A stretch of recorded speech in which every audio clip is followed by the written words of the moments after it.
At the beginning of the year, I discovered the world of trophy hunting and the content surrounding it, and I quickly fell in love. I got my first platinum on Watch Dogs 2 in August of 2020, but I did it for fun and didn't think about trophies from there. Fast forward 5 years later, I played GTA 3 for the first time, and after earning my first trophy, I was hooked. I then became all in on trophy hunting. It was a sudden switch up for me, but I've loved every second of it. It got me wanting to dive back into the Assassin's Creed franchise I played many years ago. Assassin's Creed Valhalla was on the list until Ubisoft dropped the Valley of Memory DLC for Assassin's Creed Mirage, and from there I had my chance to get back into the franchise and play it for content. And with the addition of the DLC, that meant I'd be playing through the main story and the DLC as well. This platinum is relatively short and easy, with it being a 3 out of 10 and a drastically small amount of time compared to the others. This platinum is split up into 3 stages, with the first stage being played through the story. The game starts with introducing us to Basim, the main character we play as. Basim is your ordinary, everyday street thief, who has some big ambition for his future. The beginning of the game introduces us to key characters such as Nihal, his childhood friend, Dervish, where he gets work from, who's also his friend, and Roshan, the leader of the Hidden Ones. Long story short, Basim steals a shipping ledger which contains information on a chest Roshan and an organization called the Order of the Ancients are looking for. Basim offers his services to Roshan to help steal the chest since it's of significant value to her, but Roshan declines and doesn't take him seriously. Basim becomes determined to prove himself to Roshan to show he's more than just a petty street thief. So he and Nihal sneak into the Khalifa's palace to locate the chest. The contents of the chest include an Isu relic called a memory seal which replays recorded events by Isu or human. Basim is then caught by the Khalifa, but it doesn't end well for him when he gets shanked in the neck. Basim then escapes the palace, but he's now a wanted man. Basim heads towards Dervish and Nihal to warn them, but instead is met with civilians publicly tied up to poles, executed, including children. Basim loses his mind at Nihal and runs to the docks to meet Roshan to end the prologue. Oh, the Master Thief of Endor! Complete the prologue! Trophy, first trophy of the game. Over the course of a few months, Basim is under the mentorship of Roshan, training to be a Hidden One. He attempts a leap of faith, but it is not up to Brotherhood standards. Continuing to practice his training, he practices enough to the point he meets the standards to be initiated into the Brotherhood. Oh, I don't even know what that says. Become an initiate of the Hidden Ones. Fuck yeah, Trevi. In Assassin's Creed Mirage, there's a combat system where if you execute guards in public, the meter in the bottom right fills up. This is called notoriety. The more you kill in public, the higher it goes, which spawns this scary fucker.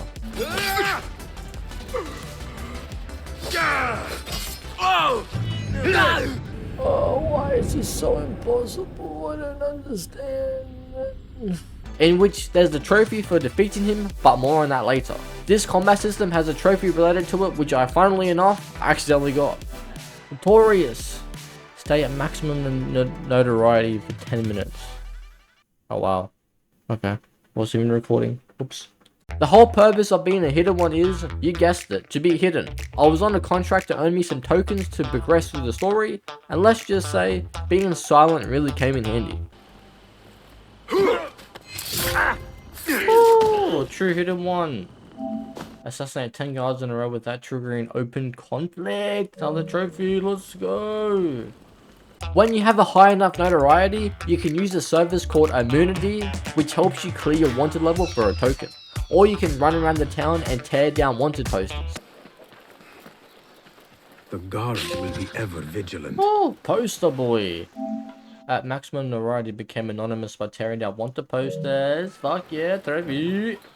Getting back to the story, it's time for our first assassination, in which we get the trophy, the Blood of Bagul, for completing it. To get our hands on him, we had to lure him out, and when we did, Basim showed no mercy.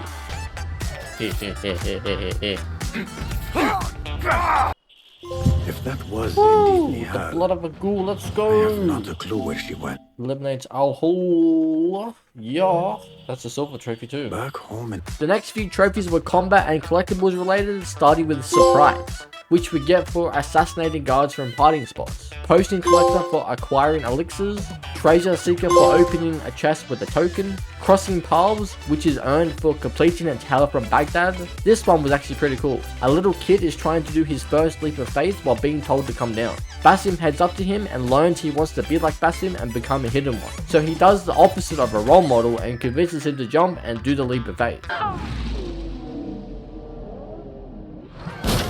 Nice. Then we will talk. Ooh, Crossing Paths. Complete a tale from Baghdad. Oh, nice. Was amazing! Headhunter was the next combat trophy, which is earned for headshotting guards with throwing knives. The throwing knives quickly became one of my favorite weapons, so this was sick. Headhunter. Headshot 20 guards with throwing knives. Fuck yeah. Another sick thing was getting to the part where we got to eliminate another member of the Order, Ning.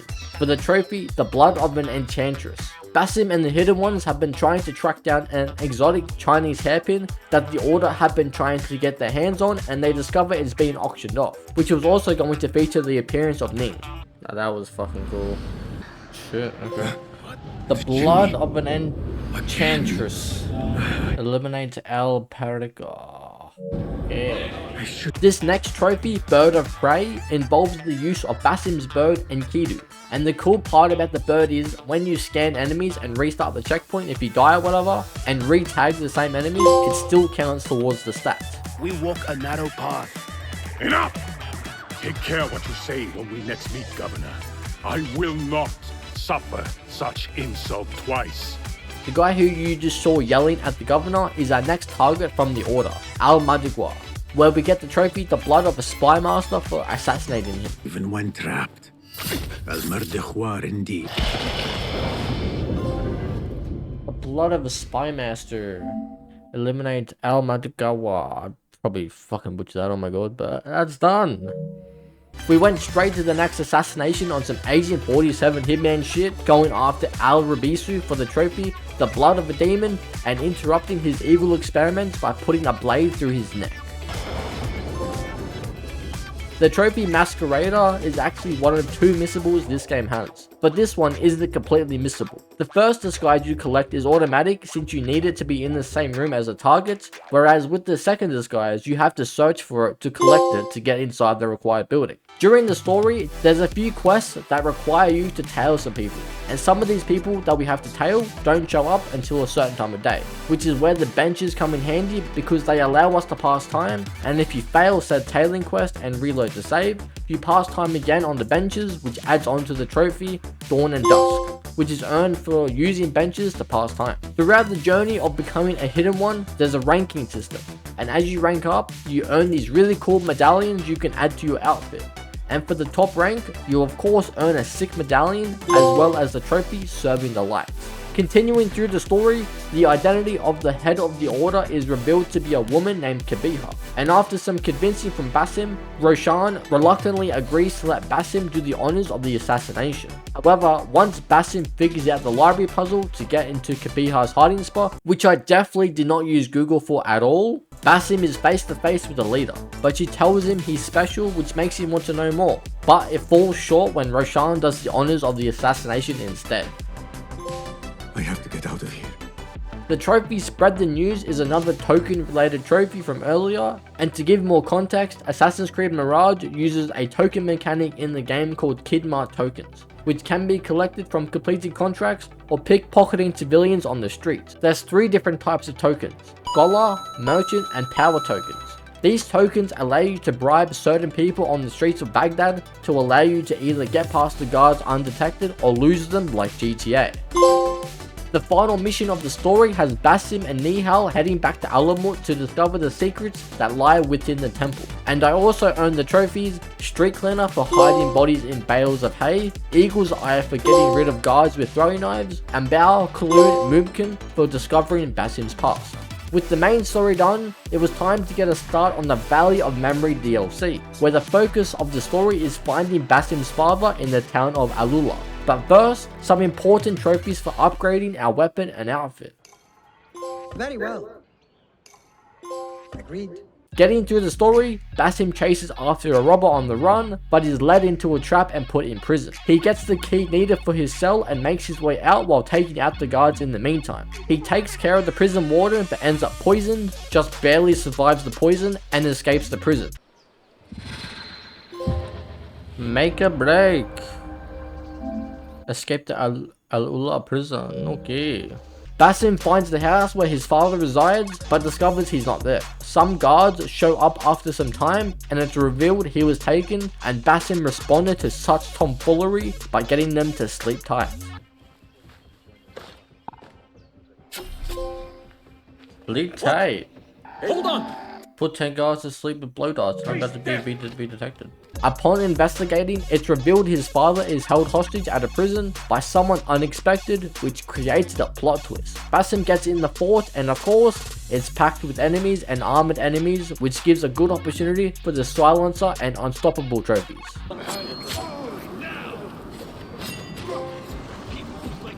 Silencer. Destroy a horns bearer's horn with a throwing knife. Oy, jeez.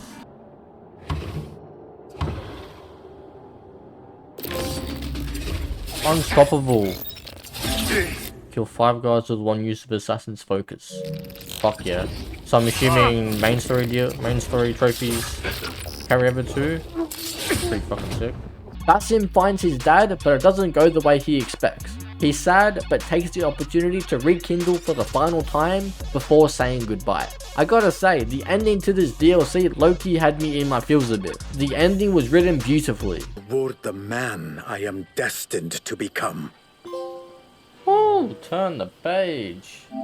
Say goodbye to Ishak. With the DLC story completed, it was time to begin stage 2 of the Platinum and clean up most of the trophies in the base game before moving to the DLC. I went back to Baghdad and went to all the viewpoints in the region. The synchronization animation will never get old. There we go, fearless! Synchronize all viewpoints in the Baghdad region. Woohoo! Trophy, finally! I started grinding contracts for Defender of the People and unlocked 2 combat related trophies whilst doing so, Ambush and Attention Seeker, as well as a missable that was luckily able to be cleaned up. You snooze, you lose. Let's go, Ambush! Have 10 guards trigger traps, let's go. Attention Seeker! Distract 10 guards with noisemakers.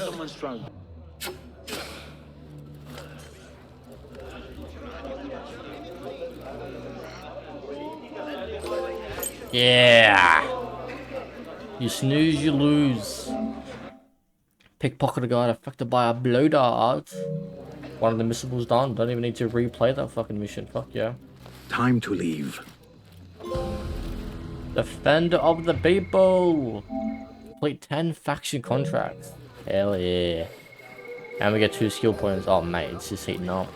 Throughout the game on quest or contract or just roaming the streets, you'll often find baskets or items that you can loot. Some of the time they contain coins called diarums, which is the currency used in the game. For the trophy hoarder, we need 2007 of those. I see what you did there, Ubisoft. There we go, hoarder. Save up 2007 dirhams, and that's a pretty cool Easter egg right there. The next trophy, fashion statement. I don't know why it took me so long to get, since it's one of the easier trophies in the game to get. There we go, fashion statement. Apply dye to an outfit. I can't believe how easy that was and I never did it. Crazy. While I was still grinding contracts, I knocked out more combat trophies, starting with Up in Smoke. Up in Smoke. In fact, 20 guards with smoke bombs. There we go. A very handy feature with the game, with the tokens mechanic, is you're able to pay groups of people to either mask your presence or fight for you. I need you to steal their focus. Patron of Industry. Pay motion groups 5 times. Woohoo, copy. Sold for hire. I require additional steel. Patron of Cell Swords. Pay mercenaries 5 times. Let's go. While I was doing those contracts and heading towards the locations of them, I was working towards the Hands of a Thief trophy, which is earned for pickpocketing people. And it's pretty poetic. I pickpocketed an artifact to end it off. The Hands of a Thief. Pickpocket 50 people. Oh, let's go. I started grinding for the Explorer trophy, which you get for exploring all the Baghdad regions, and I came across an enigma where I decided to knock out Riddle Me This, which is earned for solving the enigma.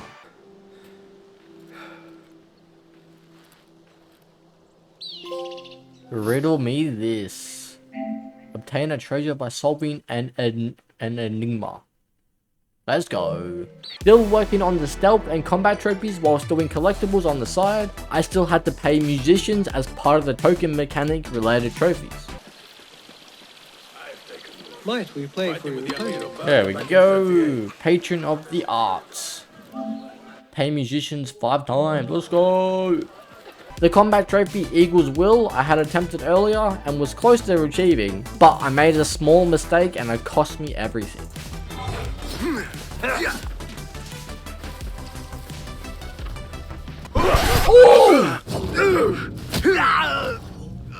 So I just continued with collectibles until I learned you can be in contact with the snake and still get the trophy. I had to head out to the desert for the collectibles and found the snake. Yeah, I cheesed it a bit. Sue me.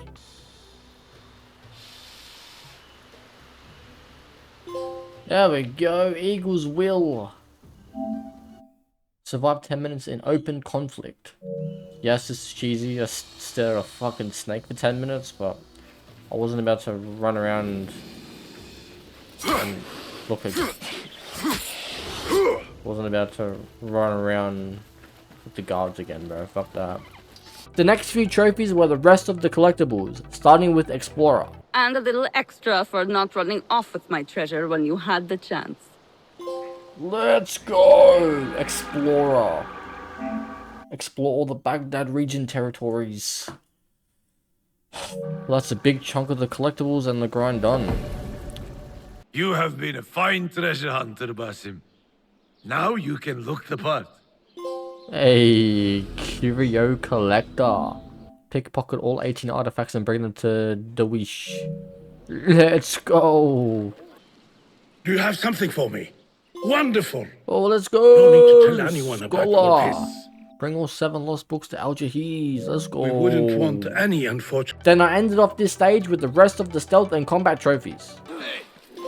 There we go. Gifted escapist. Collapse 20 scaffolding structures. Finally, that's done. Blade in the crowd was a very interesting one to me. I figured paying a merchant group to mask my appearance and getting a kill within the group, then reloading the last save and farming that would work, but I didn't. And after researching, it made sense. So I finally did it how it was supposed to be done.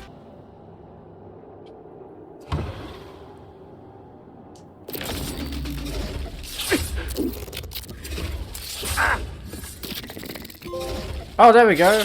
Blade in the crowd. Woo! Assassinate 10 guards while blending with the crowd. I didn't even know if this was ever gonna fucking work. The Shadow and the Flame was a really fun trophy for me, believe it or not. I had already battled this type of enemy at the beginning of the game and got humbled bad. But after finishing the game and becoming hella leveled and stronger, I was so ready to take this bastard down. Wait, what? There we go. Is that him? That's him. Let's fucking dance. Let's fucking dance, baby. Oh. Woo. Oh shit.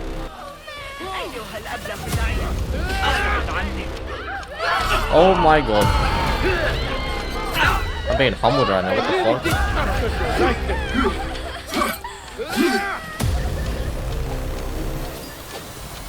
I will find you. Your death. There.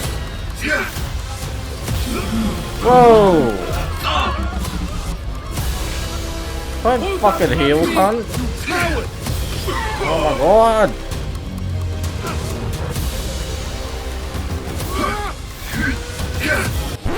Fuck! Hey mate. Hey, to your grave, outlaw. Stand, baby. No! Don't you fucking dare heal, cunt. Oh!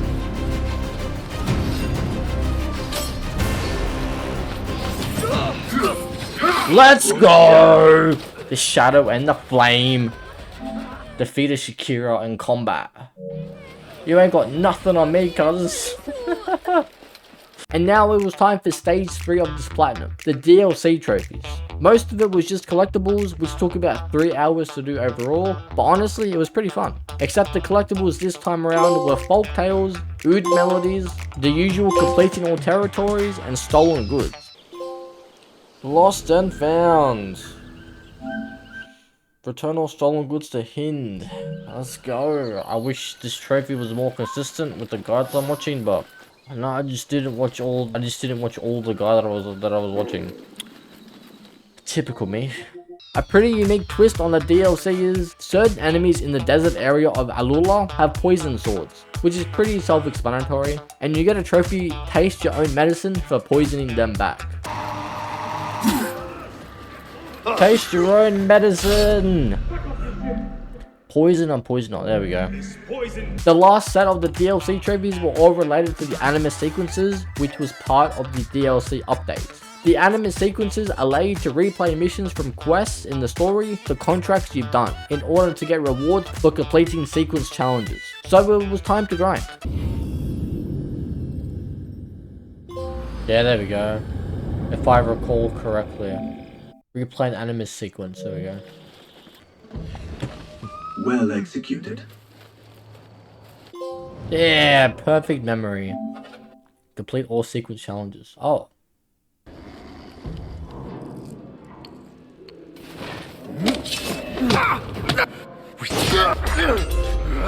Give it the slip.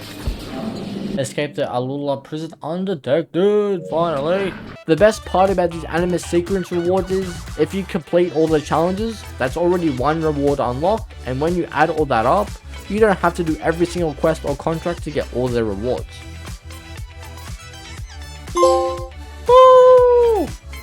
Playback! Unlock all anime sequence rewards, and that is all DLC trophies done, baby. Holy fuck yes. The overall grind for this was fun, but also just a little bit annoying.